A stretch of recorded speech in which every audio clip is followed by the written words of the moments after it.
जय हिंद जवाहर मित्रों। तो आज हम बात करेंगे यूपीएसआई के पार्ट 3 के बारे में। जैसा कि आप सब जानते हैं कि पार्ट 1 और पार्ट 2 में मैंने अब तक जो चीजें एक्सप्लेन किया, जैसे कि सबसे पहले मैंने बताया था आपको कि एलिजिबिलिटी क्राइटेरिया क्या होनी चाहिए, कि कब आप एलिजिबल होगे कि आप फॉर्म भर सको यूपीएसआई के लिए। साथ ही साथ मैंने ये भी बताया था मित्रों आपको कि क्या आपकी क्वालिफिकेशन होनी चाहिए, क्या एज होनी चाहिए, और A to Z डिटेल दिया था इसके बारे में।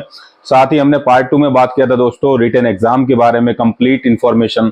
उसके साथ ही साथ हमने बात किया था दोस्तों डीवीपीएसटी के बारे में, पीईटी के बारे में। साथ ही साथ हमने मेडिकल एग्जामिनेशन कैसे होता है, इन सब चीजों के बारे में काफी डिटेल में बात किया था दोस्तों।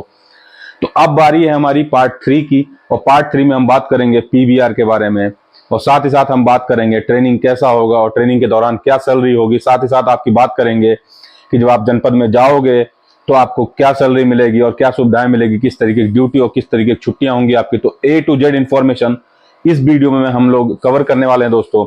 तो उम्मीद करता हूं कि अगर आपको वीडियो अच्छा लगे, पसंद आए, तो लाइक शेयर कमेंट जरूर किया करिए, क्योंकि आपका एक लाइक शेयर कमेंट हमें प्रोत्साहन देता है कि आगे और हम डिटेल में जानकारी आपके सामने किसी दूसरे टॉपिक के ऊपर लेके आए, या फिर नई नई चीजें आती रहती हैं उसके ऊपर हम टॉपिक के ऊपर बताते रहें आपको दोस्तों।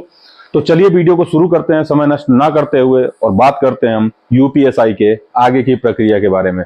तो सबसे पहले हम आगे की प्रक्रिया में बचा हमारा पीवीआर। जी हाँ दोस्तों, जब आपका सिलेक्शन हो गया, सिलेक्शन प्रोसेस ऑलरेडी ओवर हो चुका है और सिलेक्शन आपकी हो गई, उसके बाद आपका क्या क्या प्रोसेस होना है उसके बारे में हम बात करें दोस्तों। तो सबसे पहला उसके बाद आपका होगा दोस्तों, वो होगा पीवीआर, यानी कि पुलिस वेरिफिकेशन, जिसको कैरेक्टर वेरिफिकेशन भी कह सकते हैं आप। इसमें दोस्तों आपका A to Z information police द्वारा खंगाला जाता है, लाइक कि आपके खिलाफ किसी तरीके का आपराधिक मुकदमा तो नहीं चल रहा है, या किसी तरीके का आपराधिक मुकदमे में आपकी संलिप्तता पहले रही हो, जिसमें आप बरी हुए हैं या नहीं हुए, कोई मुकदमा प्रचलित तो नहीं है, कोई मुकदमा में आपको सजा तो नहीं हुआ है। तो इस तरीके की चीजें आपकी पूरी जानकारी ली जाती है दोस्तों, कि किसी तरीके से आपका आपके ऊपर कैरेक्टर के ऊपर किसी तरीके कोई दाग इस तरीके का तो नहीं है।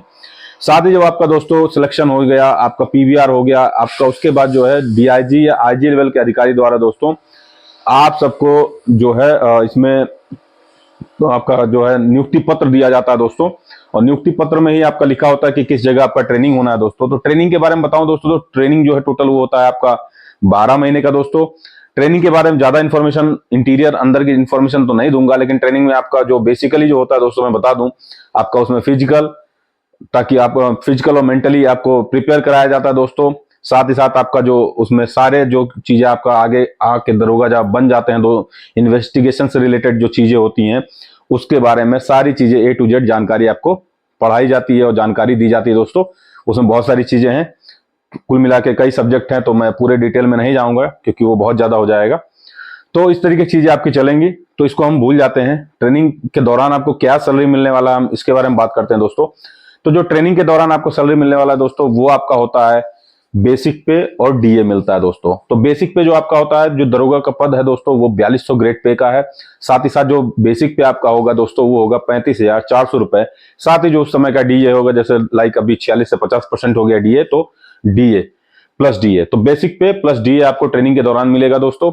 जब आप ट्रेनिंग 12 महीने की खत्म कर देते हैं, और यदि हाँ, ट्रेनिंग के दौरान एक चीज बताना बहुत जरूरी दोस्तों, कि अगर आप ट्रेनिंग में आपका एग्जामिनेशन होता है, एग्जामिनेशन में फेल हो जाते हो, तो आपकी ट्रेनिंग 3 महीने बढ़ाई जा सकती है दोस्तों। तो ये जरूरी नहीं कि आप 12 महीने बाद ट्रेनिंग करके आ जाओगे, ट्रेनिंग यूं ही होता है, ट्रेनिंग में भी एग्जामिनेशन होते हैं। तो चलिए, आप वहां से जब आपकी पोस्टिंग हो गई, पोस्टिंग के बाद क्या होता है दोस्तों, जब आपकी पोस्टिंग हो जाती है जिले में दोस्तों, तो आपका 4 महीने देहात थाने और 4 महीने शहर थाने, और साथ ही साथ अन्य 112 से लेकर अन्य अन्य विंग में आपकी ट्रेनिंग कराई जाती है दोस्तों। साथ ही 1 महीने का 12वें महीने में आपका पीएससी कराया जाता है दोस्तों। उस दौरान आपको सैलरी क्या होगा, क्या मिलने वाले आपके भत्ते हैं, तो उसके बारे में हम बात करें दोस्तों।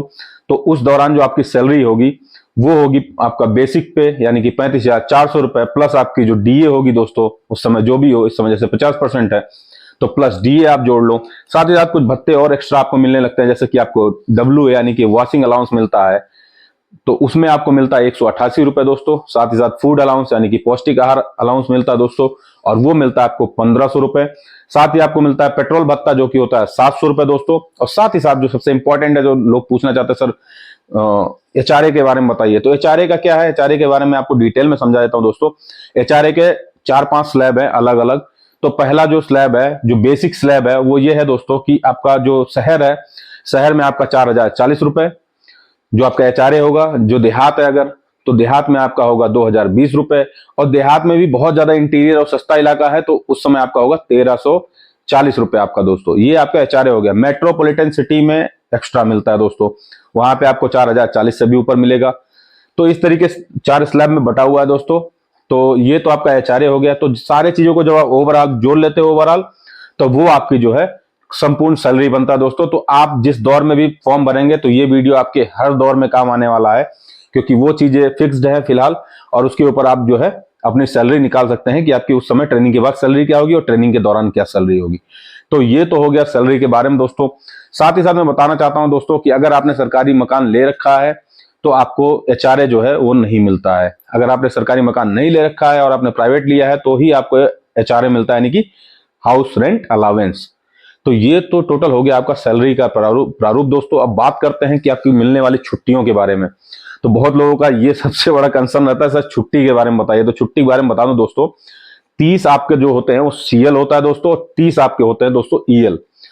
तो कुल मिला के जो ईएल है दोस्तों वो हर साल आपका, अगर आप नहीं लेते हो, इस साल नहीं लिए तो वो हर साल आपका जुड़ता रहता है। साथ ही अगर आप ईएल लेते हो तो एक बेसिक आपका पैसा हर साल, जैसे आपने 30 दिन का ईएल मिलता है और 30 दिन का आपने ईएल काटा तो उसका पैसा कटता है। साथ ही साथ मेडिकल का भी पैसा कटता है दोस्तों। तो इसको आप दिमाग में रख लीजिए। लेकिन सीएल जो होता है वो फ्री ऑफ कॉस्ट होता है, लेकिन ये है वो हर साल जुड़ता नहीं है दोस्तों। आज मान लीजिए कि आपको 30 सीएल मिला और आपने इस साल में 20 सीएल ले पाया तो 10 सीएल वो आपका चला जाएगा, वो आपका जुड़ेगा नहीं, ना उसका कुछ मिलना है दोस्तों। तो ये सिंपल सी आपको जो चीजें थी वो समझाना था, वो समझा दिया मैंने। साथ ही हम बात करेंगे दोस्तों ड्यूटी टाइमिंग की। तो ड्यूटी टाइमिंग का कोई वो मत रखिए, क्योंकि ड्यूटी जो है 24/7 की है, इसलिए पुलिस को मेंटली फिजिकली 12 महीने ट्रेनिंग के दौरान प्रिपेयर किया जाता है। पूरे 12 महीने में जो आपको छुट्टियां मिलती हैं केवल होता है 10 दिन की। 10 दिन की ही टोटल छुट्टी होती है दौरान ट्रेनिंग दोस्तों। तो ये पूरा प्रारूप है यूपीएसआई के बारे में। तो कंप्लीट वीडियो मैंने बना दिया अपनी तरफ से। अगर फिर भी लगता है कोई चीज छूट गया है, कोई कमी रह गई दोस्तों, तो आप मुझे कमेंट करके बताइएगा। आप मुझे इंस्टाग्राम पे मैसेज कर सकते हैं, आप मुझे टेलीग्राम पे मैसेज कर सकते हैं और मुझे बताइएगा कि क्या छूट गया और क्या इसके बारे में और आगे जानना चाहते हैं आप। और अगर वीडियो आपको अच्छा लगा हो, आपको लगा हो कि संपूर्ण आपको जानकारी मिली है, तो कृपया वीडियो को लाइक शेयर कमेंट जरूर करिएगा। उम्मीद करता हूं आपको बेस्ट ऑफ लक आगे के आने वाले एग्जामिनेशंस के बारे में। बी प्रिपेयर, और मैं कोशिश करूंगा कि अगर कोई भी जानकारी मिलती है दोस्तों तो मैं आपको जल्द से जल्द जानकारी दे सकूं कि आगे कब तक आपकी वैकेंसी आ सकता है। तो अगर वीडियो आपको अच्छा लगा हो तो लाइक शेयर कमेंट करिएगा। जय हिंद जय भारत मित्रों।